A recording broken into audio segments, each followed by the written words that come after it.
Assalamualaikum warahmatullahi wabarakatuh. Selamat pagi sahabat harapan dimanapun Anda berada. Semoga pagi hari ini dalam keadaan sehat ya, dalam keadaan semangat, dan segala aktivitas yang sahabat akan lakukan di hari ini semoga berjalan sesuai harapan dan juga sesuai keinginan. Jangan lupa teman-teman subscribe ya di channel YouTube-nya Las Harfa. Kemudian juga jangan lupa follow teman-teman di semua sosial medianya, di Instagram, Twitter, dan juga Facebook. Di hari ini luar biasa teman-teman ya, di tengah jadwal beliau yang luar biasa padat ya, karena bisa jadi pagi di Serang, siang di Cilegon, sore di Lebak, malam di Pandeglang. Ini luar biasa, jadwalnya padat sekali ya, tapi memang di tengah jadwal yang luar biasa padat ini alhamdulillah ini bisa hadir bersilaturahmi, ngobrol-ngobrol bareng Faiz di studio podcast Las Harfa. Langsung saja kan Faiz perkenalkan narasumber di pagi hari ini luar biasa. Beliau adalah Kang Doni Agusti. Assalamualaikum Kang. Salam. Kabar sehat Kang? Alhamdulillah. Masya Allah. Mungkin bisa disapa-sapa dulu ini Kang, teman-teman sahabat harapan Halo. yang hari ini menyaksikan. Selamat siang kawan-kawan sahabat Harfa. Yes. Ya, mudah-mudahan semua dalam keadaan sehat. Amin, amin, amin, amin. Ini sedikit perkenalkan ya, Faiz perkenalkan ya narasumber Faiz di pagi hari ini teman-teman ya, atau di siang hari ini. Beliau adalah Ketua Bidang Hubungan Antar Lembaga Persatuan Selancar Ombak Indonesia atau PSOI. Beliau juga anggota Kadin Banten dan juga Ketua PSOI Provinsi Banten. Wah, ini tiap hari Kadin Pusat. Kadin Indonesia ya, Kadin Pusat. Ampura. Siap. Ini kan luar biasa Kang Doni. Pengusaha iya. Kemudian juga aktif sekali di organisasi. Kemudian juga berbagai macam kegiatan sudah dilakukan. Kalau pertanyaan Faiz pertama, lebih enakan jadi pengusaha atau ikut organisasi? Boleh jawab. Boleh jawab. Jadi memang dalam hal ini saya punya ya bisa dibilang ya visi misi lah, visi misi. Ada 3 faktor dalam hidup ini yang memang menurut saya adalah sangat penting. Yes. Yang pertama adalah berusaha. Berusaha itu artinya kita berniaga atau berbisnis atau apapun. Nah, yang kedua kita bersosial. Yes. Nah, kemudian yang ketiga adalah berolahraga. Siap. Artinya ketika 3 unsur ini sudah kita penuhi, insya Allah hidup kita akan sesuai dengan seharusnya. Karena memang sehat itu tidak hanya raga, tapi jiwa juga bisa sehat. Dengan dengan bersosial, misalnya kita bergabung dengan Harfa, itu kan sama dengan kita menyehatkan jiwa lah untuk bersosial, berbagi kepada sesama. Kurang lebih seperti itu. Jadi jawabannya seperti apa nih? Lebih enak jadi pengusaha atau ikut organisasi? Itu jawabannya yang tadi ya? Dua-duanya enak. Dua-duanya enak. Karena dua-duanya itu harus saling mendukung. Yes. Organisasi dan pengusaha. Nah, dalam hal ini Kadin juga memang organisasi pengusaha. Gitu. Jadi ketika ditanya enak mana, ya dua-duanya enak. Siap. Dua-duanya enak. Siap. Sebelum Faiz lebih banyak bertanya soal PSOI, sekarang olahraga yang memang kalau untuk di Provinsi Banten pucuk pimpinannya adalah Kang Doni, Persatuan Selancar Ombak Indonesia seperti itu, dan Kang Doni juga memegang jabatan di pusat seperti itu. Sebelum ke PSOI ini kan kalau Faiz lihat perjalanan karir dari seorang Doni Agusti ini benar-benar dari bawah banget gitu Kang. Artinya lurah juga sempat, kemudian sempat di Kadin Banten, kemudian akhirnya sekarang di Kadin Pusat. Ini artinya kan berbagai macam proses sudah dilalui. Mungkin awalnya berdarah-darah juga kan? Berdarah-darah. Mungkin dari proses perjalanan hidup apa sih kan yang ingin Kang Doni sampaikan, terutama untuk teman-teman yang memiliki mimpi itu untuk tetap terus mengejar mimpi dan cita-citanya? Ya, poinnya adalah konsisten dan fokus. Yes. Itu saja sih. Adapun misalnya di dalam proses tersebut ada kerikil-kerikil atau halangan-halangan itu bukan hal yang tabu.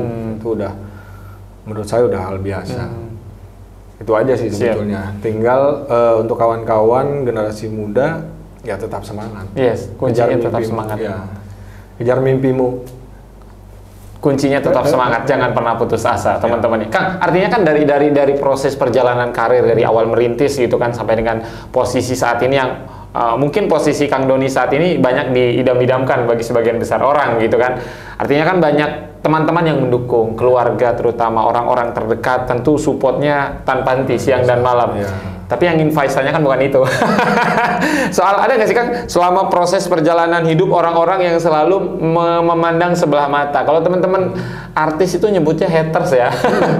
Kalau teman-teman pengusaha apa sebutannya nggak tahu juga. Ada. Ya haters itu kan bukan hanya terhadap kawan-kawan artis, tapi juga terhadap lingkungan sekitar kita juga ada. Nah itu.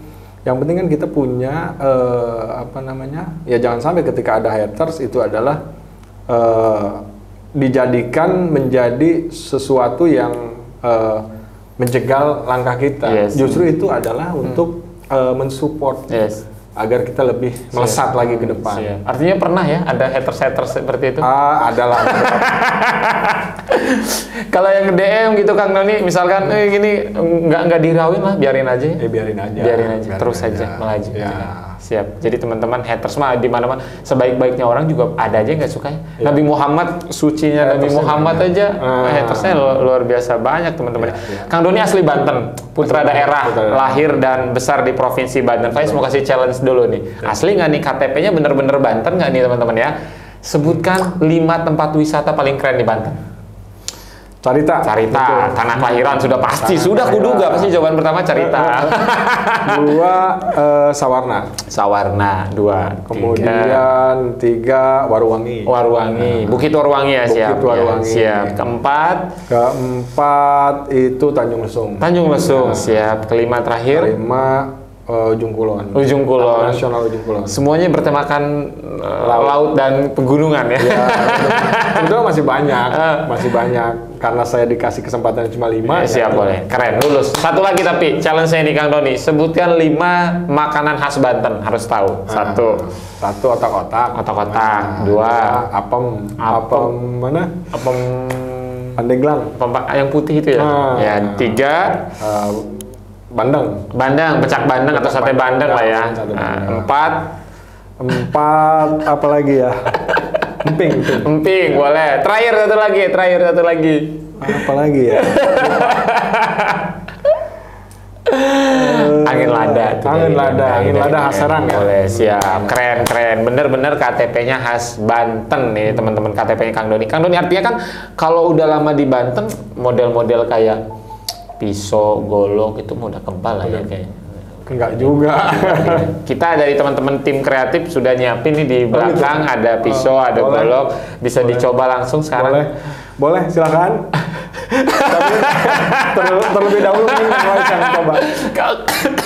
Kang, sebelum kita ngobrol banyak soal PSOI di bawah kepemimpinan Kang Doni, ini kan kalau Banten identik dengan debus identik dengan Banten gitu. Ini salah satu seni tradisional yang cukup melekat juga, melegenda juga di Banten. Artinya kalau misalkan Kang Doni pribadi bisa main ke luar daerah provinsi, dari mana? Dari Banten, pasti debus ya, kebal ya. Kalau Kang Doni melihat seni tradisional debus ini seperti apa sih?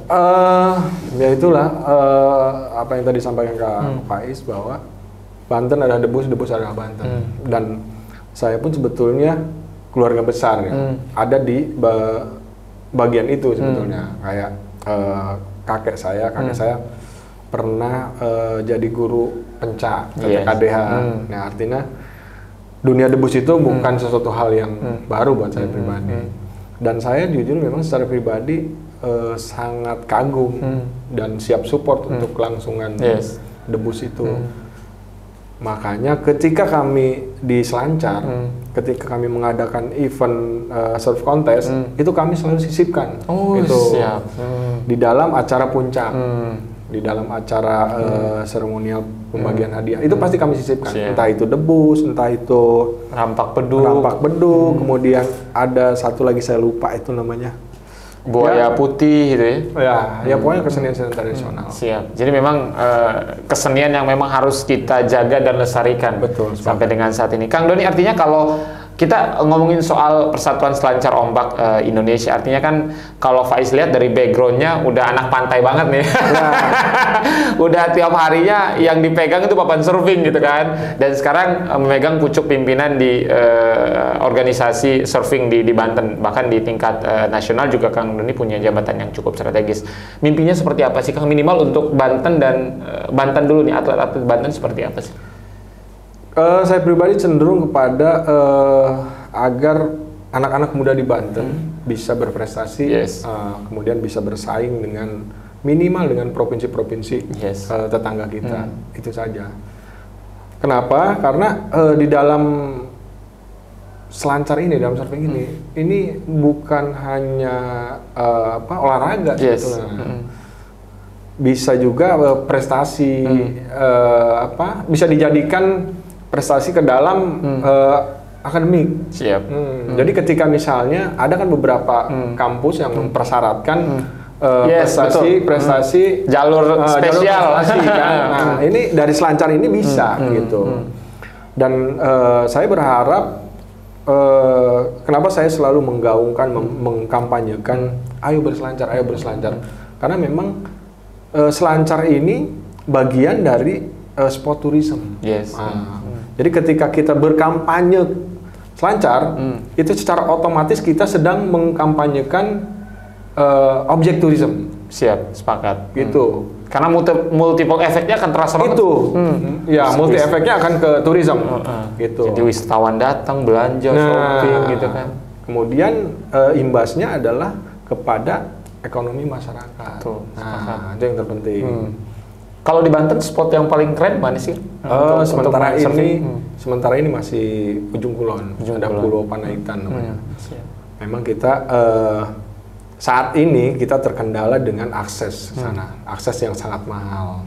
Nah, mudah-mudahan kan dengan adanya podcast Harfa ini ada bagian-bagian dari pemerintah ataupun dari investor atau pengusaha yang punya blueprint atau punya inisiatif untuk pengembangan pariwisata di Banten, khususnya Pandeglang. Silakan lirik tuh Pulau Panaitan. Tapi kalau ngomongin Banten Selatan, karena kan kalau Ujung Kulon, kemudian Panibang, Carita dan seterusnya itu kan masuk kawasan Banten Selatan, itu udah mulai dibangun tuh Kang. Infrastruktur, artinya aksesnya akan lebih mudah gitu kan, dari bandara tidak lagi harus melewati Kota Serang, tapi langsung meluncur ke daerah-daerah yang ada di Banten Selatan. Artinya kalau potensinya memang cukup besar prestasi di surfing ini, Kang Doni. Potensi sumber daya alamnya cukup besar. Kemudian sekarang akses untuk menuju ke destinasi-destinasi wisata Banten sudah akan dibuka betul. Dengan adanya exit tol Panimbang. Tinggal SDM-nya kita siapkan. Betul. SDM anak-anak mudanya, SDM tokoh-tokoh masyarakatnya. Artinya supaya bergayung sambut dengan dibukanya akses, kemudian SDM-nya disiapkan. Ya, supaya Banten ini lebih maju. Amin. Jangan sampai ketika karena memang ketika akses dibuka itu pasti ada efek negatif yang akan timbul. Contohnya budaya-budaya Barat misalnya bisa masuk gitu. Tinggal kita persiapkan SDM kita. Jadi SDM kita sudah siap untuk bisa menangkap perubahan itu. Tapi kalau ngomongin surfing kan, kalau Faiz pribadi itu sering banget melihat event-event di Banyuwangi ya. Banyuwangi itu keren banget ombaknya. Dan semoga kita berharap ke depan banyak event-event di Banten yang juga akan melahirkan atlet-atlet yang luar biasa. Tapi ngomongin atlet di Banten, ini prestasinya juga sudah luar biasa Kang ya. Iya. Bisa disebutkan mungkin Kang prestasi yang sudah diraih oleh teman-teman PSOI di Banten. Sementara ini kita ada beberapa atlet yang pernah menjuarai event-event nasional. Tinggal target kita adalah juara di Pekan Olahraga Nasional di Aceh Sumut tahun 2024. Ya, mudah-mudahan tidak ada kendala yang berarti ya. Jadi Banten bisa nyabet emas. Amin. Akan tetapi memang tidak bisa kita pungkiri, saat ini kita butuh campur tangan pemerintah provinsi. Itu karena kemarin ketika kita kejurnas ke Bali itu memang belum ada dari pemerintah support ya. Artinya memang itu dari kantong masing-masing aja pengurusnya. Dari kantong masing-masing, dari donatur. Ada satu memang dari KONI Cilegon yang support. Ya. Luar biasa. Ini mewakili Banten, teman-teman KONI Cilegon support gitu. Iya, terima kasih. Kang, mohon maaf, kalau ngomongin soal atlet, ini kan bagi sebagian besar orang atlet ini bukan sebuah bukan profesi yang seksi. Artinya kan ada masa di mana ketika masa emasnya sudah lewat ya sudah, dia istilahnya kalau bahasa kasarnya masa depannya suram lah kayak gitu, tidak ada masa depan dan lain sebagainya. Bagaimana Kang Doni sejauh ini meyakinkan teman-teman atlet terutama di surfing untuk tetap mereka memiliki semangat untuk punya masa depan yang bagus juga nih sebenarnya di atlet walaupun atlet apapun itu gitu. Ya dalam hal ini memang saya juga melihat bahwa kebanyakan atlet-atlet di Banten itu mereka keterbatasan dalam segi ekonomi. Artinya ketika kita mentarget emas, perangkatnya harus kita siapkan. Betul. Artinya papannya, kemudian aparelnya dan segala macam. Dan memang kita terbentur di situ. Nah, saya jujur sangat senang dan bangga ketika Harpa hadir di sementara ini podcast ya. Artinya untuk ke depan saya berharap Harpa ini bisa hadir dan bisa masuk ke dalam atlet-atlet berprestasi, tapi dia secara ekonomi kurang beruntung. Misalnya ada atlet berprestasi, tapi misalnya terlahir dari keluarga yang kurang beruntung. Semoga Harpa bisa masuk. Amin. Siap. Jadi memang banyak juga anggapan-anggapan dan Kang Doni tidak memungkiri bahwa statement itu banyak bermunculan gitu ya di masyarakat bahwasanya udahlah jangan jadi atlet lah gitu ya. Apa yang terus Kang Doni sampaikan nih untuk teman-teman atlet terutama di Banten deh? Ya ketika memutuskan untuk jadi atlet, artinya kan tujuannya bukan untuk kaya. Betul. Tujuannya untuk sehat. Nah itu aja dulu marwahnya. Kalau kita tujuannya jadi kaya, jangan jadi atlet. Jadi pengusaha. Jadi tujuannya harus diluruskan ya. Atlet itu tujuannya harus sehat dan hobi ya. Harus berangkat dari hobi gitu kan ya. Karena kalau pengen kaya ya benar kata Kang Doni. Jadi pengusaha ya. Jangan jadi pejabat juga ya. Betul. Harus jadi pengusaha juga.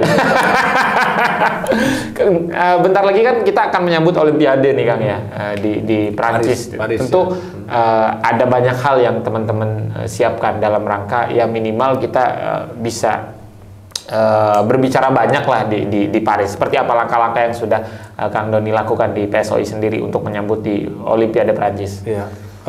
Sementara ini kami dan kawan-kawan PB, pengurus besar PSOI, memang sedang mempersiapkan Olimpiade Paris 2024. Yes. Nah, artinya kemarin ada kualifikasi Olimpiade Paris dan alhamdulillah Indonesia masuk ke dalam peserta Olimpiade Paris 2024. Kemarin itu ada atlet namanya Rio Waida. Ya, Rio Waida itu dia berhasil masuk ke dalam jajaran atlet yang akan ikut bertanding di Olimpiade Paris.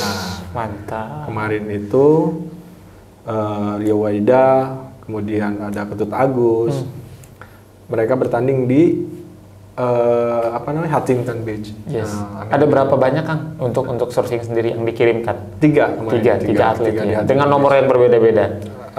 Grup. Siap. Jadi mereka masuk. Siap. Jadi ada 3 atlet Indonesia dari PSOI, teman-teman dari surfing gitu, dari selancar ombak yang akan mengikuti ajang bergengsi kelas dunia Olimpiade di Prancis 2024. Doakan supaya pulang bawa medali. Tapi ngomong-ngomong soal ketiga atlet tadi kan sudah cukup sering juga Faiz dengar nama-namanya Kang. Bahkan beberapa kejuaraan di tingkat nasional, di tingkat Asia juga mereka mampu berbicara banyak ya Kang Doni. Melihatnya seperti apa sih? Kan kebanyakan biasanya kalau atlet itu susah banget regenerasinya ya. Apa yang ingin Kang Doni semangatnya agar memang regenerasi ini tetap berjalan di tubuh PSOI, terutama PSOI terutama untuk teman-teman atlet? Ya intinya tadi itu bahwa tujuan kita adalah sehat yang pertama. Yang kedua, prestasi itu kan bagian dari bonus lah, bagian dari bonus. Kemudian untuk para generasi muda,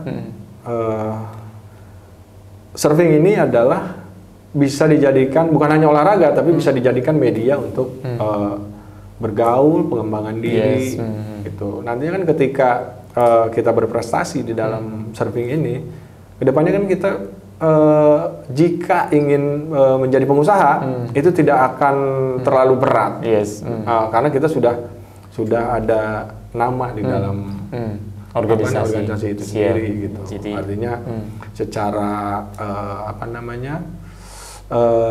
orang banyak mengenal lah. Orang banyak mengenal. Suka banget yang namanya surfing, Kang Doni. Bahkan banyak foto-fotonya dengan papan surfing. Tentu pernah juara dong.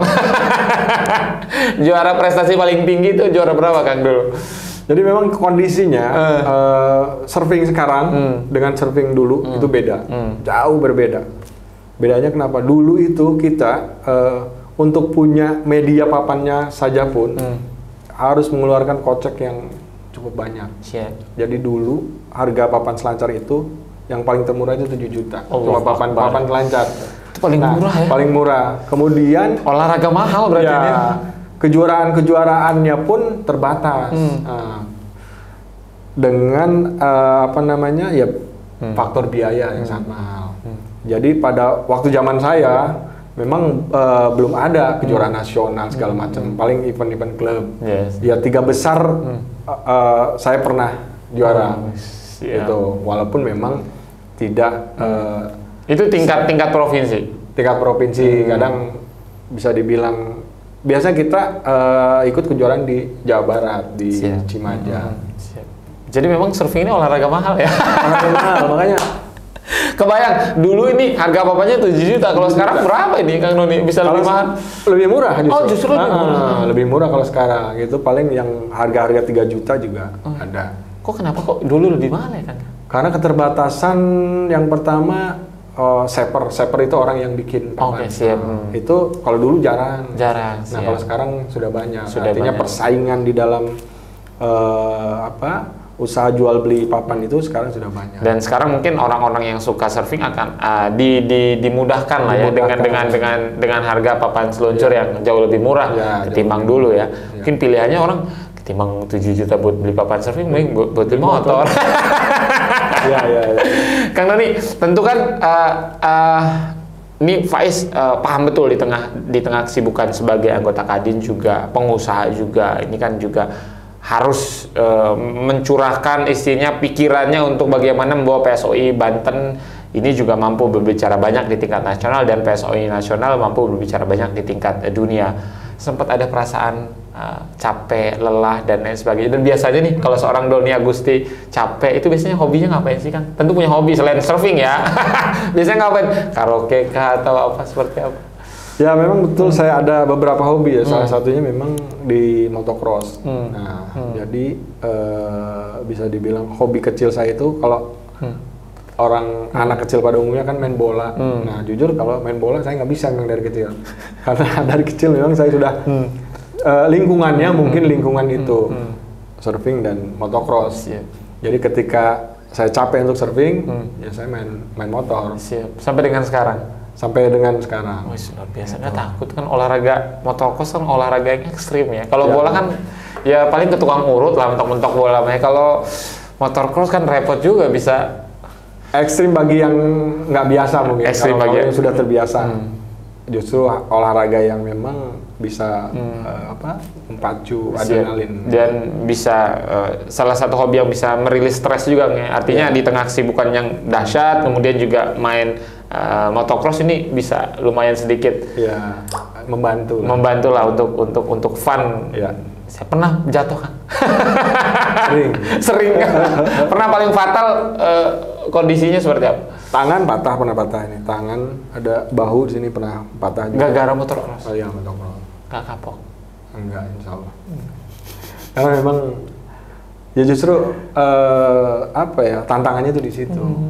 Ketika kita jatuh, kita bisa bangkit. Siap. Nah di situ ada kepuasan. Tentu istri melarang ini pasti nih. Kalau Faiz pribadi sih pasti ngelarang banget. Ngapain sih apa olahraga yang ekstrim udahlah, mendingan kalau hobi mah yang aman-aman aja, karaoke gitu kan ya, mancing yang nggak bahaya banget lah. Gimana Kang? Ya istri melarang.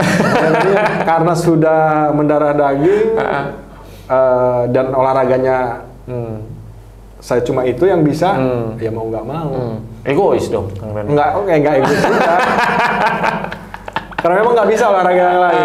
Apalagi mancing saya memang kurang ini. Kalau terkait olahraga kan dia harus ada feel ya. Nah, feel-nya saya itu ya di olahraga motocross dan surfing. Siap. Biasanya track mana itu kan kalau main motocross? Kemana aja, bisa ke Jawa Timur, bisa ke Sumatera. Tergantung teman-teman mau treknya. Yang paling sulit di mana pernah nemuin Kang? Di Bromo Tengger Semeru. Bromo. Itu bisa nggak balik-balik tuh motor Kang? Dia cenderung apa namanya jalurnya yang panjang.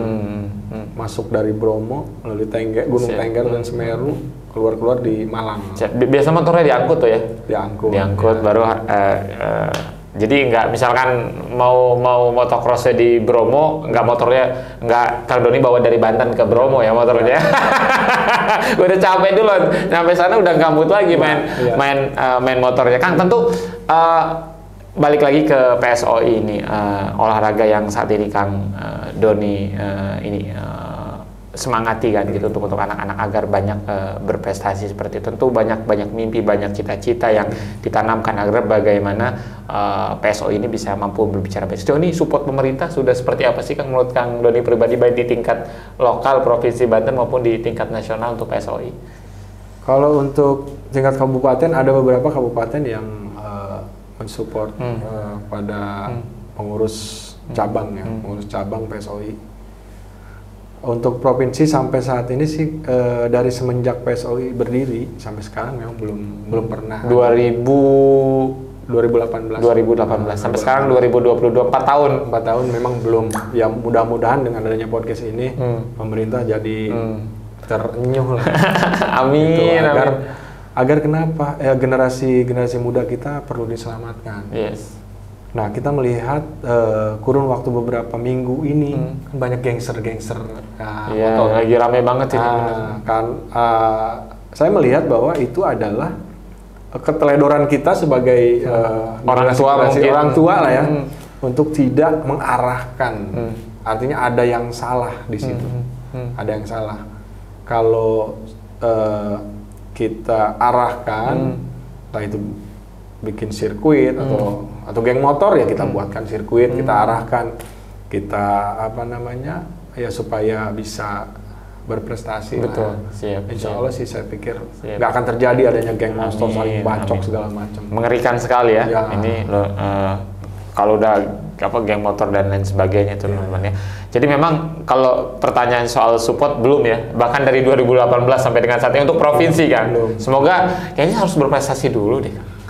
Prestasi ada sebenarnya. Kita ada beberapa prestasi termasuk kemarin juga kita ikut eksibisi di Papua. Yes. Ya kita masuk final meskipun tidak juara, tapi kita masuk final. Artinya ketika berbicara prestasi kita juga harus sadar diri. Kita sudah berbuat apa terhadap atlet. Nah artinya itu adalah justru memang kelemahan saya secara organisasi sebagai ketua, belum bisa memberikan memberikan yang maksimal terhadap para atlet-atlet. Yes. Jadi jangan egois menuntut prestasi, tapi kita tidak kurang maksimal kan begitu. Karena balik lagi kan bagaimana kita mendukung si atlet untuk berprestasi, kita amankan dulu nih atlet dan keluarganya gitu kan dalam konteks ekonomi dan lain sebagainya. Kang Doni terima kasih banyak sudah hadir di podcast Lasarva. Semoga obrolan pagi hari ini menginspirasi ya teman-teman ya, dan semangat Kang Doni untuk terus membawa PSOI lebih berbicara lebih banyak lagi baik di tingkat nasional maupun internasional, dan semoga didukung nih karena ini 3 atletnya sudah pasti nih teman-teman ya, mengikuti Olimpiade di Prancis ini di Paris ya teman-teman. Semoga didukung dan pulang bawa medali. Amin. Terima kasih. Terakhir mungkin Kang Doni apa yang ingin disampaikan pertama untuk pengurus PSOI baik di tingkat provinsi dan juga nasional, dan juga yang kedua untuk teman-teman atlet apa yang ingin disampaikan, silakan. Untuk kawan-kawan PSOI tetap semangat bahwa masih ada target dan rencana-rencana ke depan demi kemajuan dunia surfing yang belum terrealisasi. Yes. Saya berharap kawan-kawan pengurus maupun atlet bersabar, kita sedang berjuang. Ya, insya Allah mudah-mudahan PSOI Banten tentunya bisa merebut emas di PON Aceh Sumut. Amin, amin. Semoga PSOI Banten berprestasi dan PSOI nasional juga bisa berpulang emas di Olimpiade Paris Prancis. Kang Doni, terima kasih banyak sudah hadir di podcast Kelas Arfa. Faiz pamit, Kang Doni pamit. Assalamualaikum warahmatullahi wabarakatuh. Kita cheers dulu, Kang Doni. Sip.